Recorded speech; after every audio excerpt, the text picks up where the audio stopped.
Galerinha do YouTube, aqui quem tá falando é Gabriel, trazendo um vídeo sobre Minecraft Pocket Edition.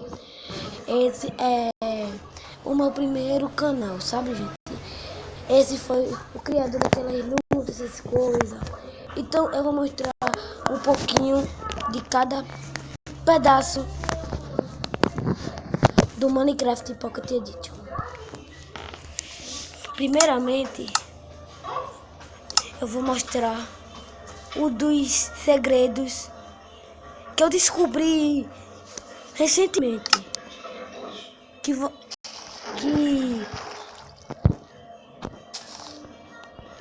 eu nem sabia.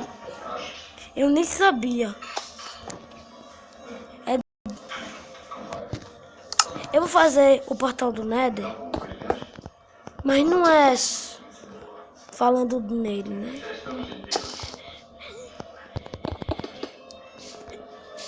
É sobre falando uma lógica que tem no Minecraft.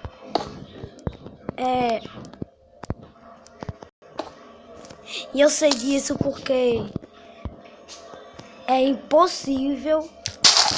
Não vou dizer nada, né?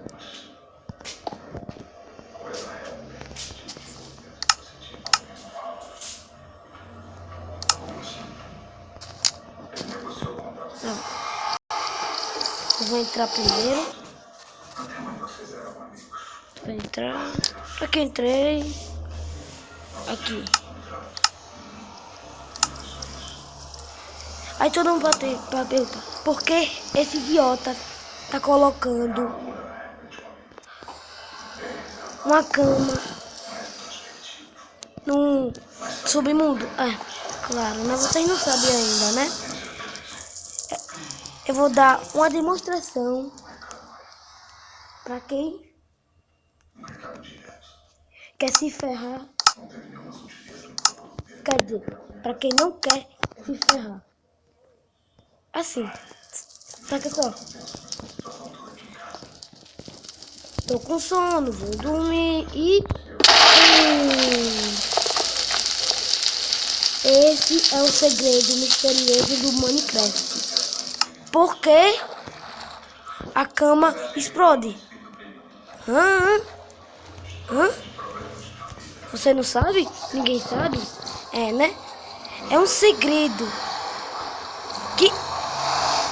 que eu descobri. Isso daí. Esse foi meu maior segredo que eu tinha descobrido no Minecraft. Eu li, né? Eu pensei que, assim, que no criativo ia dormir no submundo. Né? Vocês viram e tal. Então, gente, muito obrigado. Esse é meu primeiro canal que tem. Ei, eu tô feliz demais. E... por favor,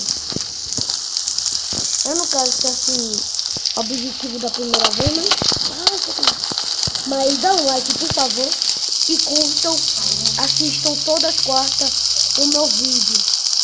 Tá legal? Valeu, até a próxima, galera.